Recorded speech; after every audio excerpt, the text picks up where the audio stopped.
तो दोस्तों आज के इस वीडियो में मैं आपको दो ऐसी सब्जियों की फसलों के बारे में जानकारी देने वाला हूं जिनकी खेती किसान भाई आने वाले सीजन में यानी कि इस अक्टूबर महीने में करते हैं तो काफ़ी शानदार कमाई उन दोनों सब्जियों की खेती करके आप कर सकते हैं। और ये जो सीजन है अक्टूबर का महीना वो उन दोनों सब्जियों के लिए काफ़ी ज़्यादा उपयुक्त है। थोड़े ही दिनों में आपको ये उत्पादन देना शुरू कर देंगे और खर्चा भी इन दोनों सब्जियों में लगाने का जो है वो थोड़ा कम है। तो आसानी से आप अच्छी कमाई इन दोनों सब्जियों की फसलों से करके कर सकते हैं और मंडी भाव इन दोनों सब्जियों के काफ़ी ज़बरदस्त मिल जाएंगे। मतलब 40, 50, 60, 70 रुपए तक के मंडी भाव आसानी से मिल जाएगा और उत्पादन भी काफ़ी शानदार मिलने की वजह से मतलब काफ़ी अच्छी कमाई इन दोनों सब्जियों को लगाकर आने वाले सीजन में आप कर सकते हैं। दोनों सब्जियों के बारे में पूरी जानकारी इस वीडियो में आपको मिलेगी। कौन सी सब्जियां हैं, कब तक आपको उनकी बुआई करनी है, लगाने का तरीका, मंडी भाव, उत्पादन, यानी कि पूरी जानकारियों के लिए इस वीडियो को लास्ट तक आपको देखना है ताकि पूरी जानकारी इन सब्जियों के बारे में आपको मिल सके। चैनल पे नए हैं जो किसान भाई जिन्होंने अभी तक चैनल सब्सक्राइब नहीं किया है वो चैनल भी सब्सक्राइब कर लीजिएगा ताकि खेतीबाड़ी से रिलेटेड वीडियोस सही समय पर सही जानकारियों के साथ आपको मिलते रहें। नमस्कार दोस्तों, मेरा नाम है सुरेश और आप देख रहे हैं खेत किसान झुंझुनू। दोस्तों मैं अपने वीडियोज के माध्यम से बार बार आप लोगों को 3, 4 या 5, 10 दिन के अंतराल से बताता रहता हूं कि कभी भी अगर आप सब्जियों की खेती कर रहे हैं और सब्जियों से अगर आप अच्छी कमाई करना चाहते हैं, अच्छे मंडी भाव लेना चाहते हैं, क्योंकि सब्जियों में नुकसान के जो चांसेस होते हैं वो काफ़ी ज़्यादा होते हैं। कई बार मंडी भाव काफ़ी ज़्यादा डाउन आ जाते हैं और कई बार उत्पादन भी नहीं मिल पाता है ठीक से, रोग बीमारियां भी काफ़ी ज़्यादा देखी जाती हैं। इसलिए कहीं ना कहीं सब्जियों की फसलों में थोड़ा रिस्क जो है वो ज़्यादा देखा जाता है। मंडी भावों का जो है वो सबसे ज़्यादा देखा जाता है, मतलब कि जो मार्केट वैल्यू है वो ज़्यादातर मतलब सब्जियों में हमें ठीक से नहीं मिल पाती है। सही समय पर सही सब्जी फसल की अगर हम बुआई नहीं करते हैं तो ऐसा काफ़ी ज़्यादा देखा जाता है। तो अगर आपको सब्जियों की फसलों से अच्छी कमाई करनी है तो कभी भी 1 या 2 सब्जियों की फसलों के भरोसे आपको नहीं रहना चाहिए।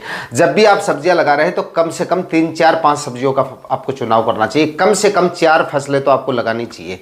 चाहे आप कोई भी आपके एरिया में देख लीजिए उस समय पे उस सीज़न में कौन सी सब्जियां लगाई जाती हैं, कौन सी के मतलब जो डिमांड है वो अच्छी खासी आपके मार्केट में देखी जाती है, कौन सी सब्जियां आपके क्षेत्र के अनुसार अनुकूल है इस समय के लिए, उस हिसाब से आपको 3, 4 सब्जियों का चुनाव करना चाहिए। देखिए जैसे अगर आपने 4 फसलें लगाई, 4 में से अगर एक फसल आपकी डूब भी जाती है, चाहे वो मंडी भाव के मामले में हो या फिर उत्पादन के मामले में, अगर डूब भी जाती है, एक फसल डूब जाती है तो 3 से कमाई हो जाती है, 2 फसलें डूब जाती हैं तो 2 से कमाई हो जाती है। मतलब घाटे के जो चांसेस होते हैं वो काफ़ी कम होते हैं या ना के बराबर होते हैं।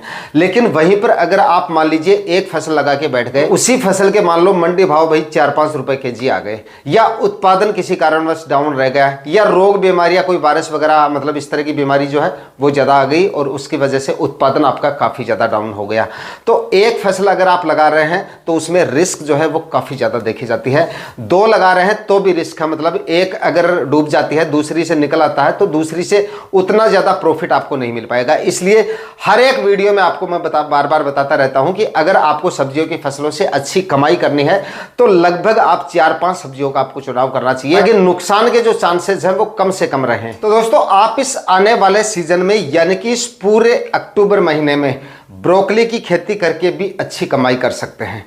आने वाले सीजन में इसके भी जो मंडी भाव हैं वो आपको काफ़ी शानदार मिल जाएंगे। होलसेल प्राइस इसके काफ़ी शानदार देखे जाते हैं और जो मेट्रो सिटीज़ हैं जहाँ पे बड़ी मंडियाँ लगती हैं अगर आपके आसपास तो वहाँ पर तो इसके मंडी भाव आपको और भी शानदार मिल जाते हैं। मतलब 60, 70, 80 रुपए तक के मंडी भाव भी आपको मिल सकते हैं और कई मंडियों में इसके भाव 100 रुपए तक भी देखे जाते हैं अगर आप अक्टूबर में इसकी बुआई कंप्लीट कर लेते हैं। और अगर आप छोटे मंडियों से हैं जहाँ पे आपके आसपास अगर छोटी मंडियाँ लगती हैं तो भी 40, 50, 60 रुपए के मंडी भाव आपको आराम से मिल सकते हैं। तो इसके मंडी भाव भी काफ़ी अच्छे मिल जाते हैं और ये जो अक्टूबर का महीना है ये ब्रोकली की खेती के लिए काफ़ी ज़्यादा उपयुक्त है। जिन किसान भाइयों ने ब्रोकली की नर्सरी डाल रखी है वो किसान भाई तो अभी इसका प्लांटेशन कर सकते हैं आने वाले दिनों में, और जिन किसान भाइयों ने अभी तक इसकी नर्सरी नहीं डाली है तो अब आप इसकी नर्सरी डाल के और अक्टूबर के आखिरी सप्ताह तक भी अगर आप इसका प्लांटेशन कर देंगे तो भी आपको काफ़ी अच्छे रेट मिल जाएंगे। और उत्पादन अगर आप अक्टूबर के आखिरी सप्ताह तक प्लांटेशन करेंगे तो उत्पादन अगेती जो आपकी ब्रोकली है उससे ज़्यादा आपको मिलेगा, काफ़ी अच्छा उत्पादन मिल जाएगा क्योंकि टेम्परेचर उस समय तक काफ़ी ज़्यादा अनुकूल हो जाएंगे। इस वजह से ग्रो भी काफ़ी शानदार तरीके से करेगी आपकी फसल और उत्पादन भी इसके चलते काफ़ी शानदार आपको इसका मिल जाएगा।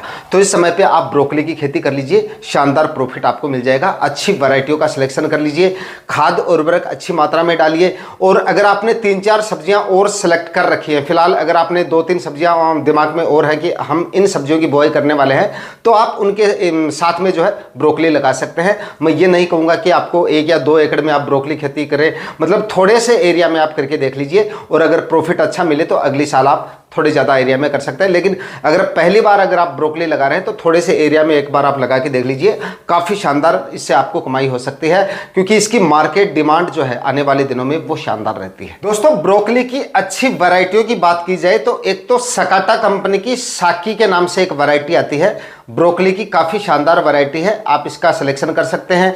इसके बाद में एक नाउन्यू सीड की शिशिर के नाम से एक वैरायटी आती है ब्रोकली की, ये भी काफ़ी अच्छी वैरायटी है, आप इसका भी सिलेक्शन कर सकते हैं। और इसके बाद में एक सकाटा कंपनी की ही ग्रीन मैजिक नाम से एक ब्रोकली की वैरायटी आती है, इसका भी आप सिलेक्शन कर सकते हैं, ये भी काफ़ी शानदार और काफ़ी अच्छी वैरायटी है। बाकी आप अपने एरिया में देख लीजिए, आपके एरिया में अगर कोई और वैरायटियाँ चलती हैं तो आप उन वैरायटियों का सिलेक्शन कर सकते हैं। बाकी इस समय पर अच्छी वैरायटियों का सिलेक्शन करेंगे तो उत्पादन आपको अच्छा मिलेगा और उत्पादन की क्वालिटी भी आपकी वैरायटियों पे डिपेंड करनी है, इसलिए वैरायटियों का सिलेक्शन काफी ज्यादा सोच समझ के आपको करना है। दोस्तों, ब्रोकली की खेती आप सिंपल और साधारण विधि से भी कर सकते हैं, बेड बना के भी कर सकते हैं और प्लास्टिक मल्च वगैरह लगाने की इसमें आपको आवश्यकता नहीं पड़ेगी। खरपतवार वगैरह होंगे उनको आप हाथ से या निराई गुड़ाई करके भी निकाल सकते हैं अगर आप सिंपल और साधारण विधि से खेती कर रहे हैं।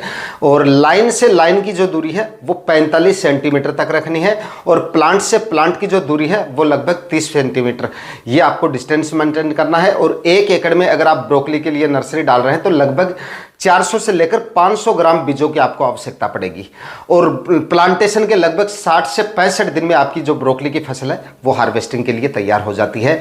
इस तरह से आप, और ब्रोकली की खेती अगर आप कर रहे हैं, अगर बेड बना के कर रहे हैं तो देखिए 3-3 फीट पे आप बेड बना लीजिए और एक बेड पर 2 लाइनों में जिगजैग आप प्लांटेशन कर दीजिए, ताकि नंबर्स ऑफ प्लांट भी आपके काफ़ी अच्छे हो जाएंगे और ज़मीन भी आपकी ज़्यादा ब्लॉक नहीं होगी। और क्यारियाँ बनाकर खेती कर रहे हैं या सिंपल और साधारण विधि से मिनी स्प्रिंकलर वगैरह चला के अगर आप इसकी खेती कर रहे हैं तो लाइन से लाइन की दूरी जो है वो आप 45 सेंटीमीटर रख लीजिए। इस तरह से आप इसकी खेती, और जो खाद उर्वरक है, सड़ी हुई गोबर की खाद आपको अच्छी मात्रा में डालनी है, लगभग 4 से 5 ट्राली सड़ी हुई गोबर की खाद 1 एकड़ में डाल दीजिए और 1 बैग डीएपी का डाल दीजिए और लगभग 35 से 40 केजी आप म्यूरेट ऑफ पोटाश ले लीजिए और 35 केजी यूरिया खाद आखिरी कल्टीवेशन से पहले डाल के, और उसके बाद में जमीन को अच्छे से तैयार करके उसके बाद में आप प्लांटेशन कर दीजिए। इसके बाद में दोस्तों अगली जो फसल है वो है जुकनी की खेती, और जुकनी के भी मार्केट वैल्यू आपको काफ़ी शानदार मिल जाएगी।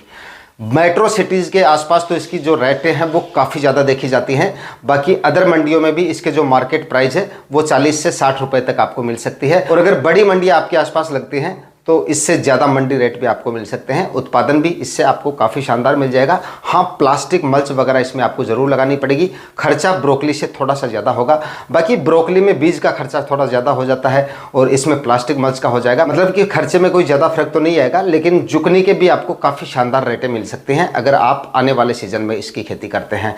उत्पादन की बात करें, उत्पादन भी इससे काफ़ी शानदार मिल जाएगा। जो किसान भाई 56 टिंडे की खेती करते हैं, जिनको 56 टिंडे की खेती का अनुभव है, वो किसान भाई जुकनी की भी खेती कर सकते हैं। दोनों में कोई ज़्यादा फर्क नहीं है, दोनों एक ही कैटेगरी की फसलें हैं, लगाने का तरीका भी सेम है। खाद उर्वरकों की बात की जाए तो खाद उर्वरक देखिए, बेसल डोज में आप सड़ी हुई गोबर की खाद कम से कम 3 ट्राली इसमें सड़ी हुई गोबर की खाद आपको डालनी है और लगभग 50 केजी डीएपी खाद ले लीजिए और 35 केजी म्यूरेट ऑफ पोटाश और 25 केजी यूरिया खाद आखिरी कल्टीवेशन से पहले डाल के बेड बना के आपको इसकी खेती करनी है। बेड बनाना ज़रूरी है और प्लास्टिक मल्च लगाना भी काफ़ी ज़्यादा ज़रूरी है। उसके बाद में 1-1 फीट की दूरी पर आप जो है सीड शोविंग कर दीजिए और लाइन से लाइन, यानी कि बेड से बेड की जो दूरी है वो आपको 4 फीट रखनी है, यानी कि 4-4 फीट की दूरी पर बेड बनाएं और प्लास्टिक मल्च जो है वो 21 माइक्रोन के आप प्लास्टिक मल्च लगा दीजिए। उसके बाद में 1-1 फीट की दूरी पर सीड शोविंग कर दीजिए।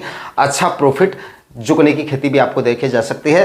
रोग बीमारियां इसमें आपको तब ज्यादा देखने को मिल सकती हैं अगर आप इसमें खरपतवार पे काम नहीं करेंगे। खरपतवार बिल्कुल नहीं होना चाहिए। खरपतवार वैसे तो किसी भी फसल में नहीं होना चाहिए, लेकिन जुकनी की फसल में अगर आप ध्यान नहीं देते हैं, खरपतवार हो जाता है तो उसमें रोग बीमारियां काफी ज्यादा आती हैं। उसके बाद में वायरस जैसी समस्याएं भी, आपकी जो छप्पन टिंडे की फसल होती है उसी तरीके से जो है वायरस जैसी समस्याएं भी इस फसल में भी आ सकती हैं। तो थोड़ा सा खरपतवार पे आपको काम करना है। इसके लिए प्लास्टिक मल्च लगा दीजिए। उसके बाद में 1-2 बार आप खरपतवार जो है वो हाथ से निकलवा दीजिए। खरपतवार जितना कम होगा, रोग बीमारियां उतनी ही कम आपको देखने को मिलेगी। जब तक टेम्परेचर ज़्यादा रहेंगे, धूप वगैरह ज़्यादा निकलेगी, तब तक रोग बीमारियों का जो चांसेस है वो थोड़े से ज़्यादा रहेंगे। उसके बाद में जैसे जैसे टेम्परेचर कम होंगे, रोग बीमारियां भी आपको कम देखने को मिलेंगी। शुरुआत में आपको थोड़ा सा जो है इंसेक्टिसाइड वगैरह का इस्तेमाल करना पड़ेगा। 1-2 स्प्रे आप जो है समय पर निकाल दीजिएगा। उसके बाद में रोग बीमारियां भी आपको देखने को नहीं मिलेगी। मतलब कि रस चूसने वाले जो कीट हैं उनसे आपको अपनी फसल को दूर रखना है। रस चूसने वाले कीटों के लिए 2-3 आप स्प्रे निकाल दीजिएगा। मतलब फ्रूटिंग स्टेज के से पहले 2 स्प्रे आप निकाल दीजिए।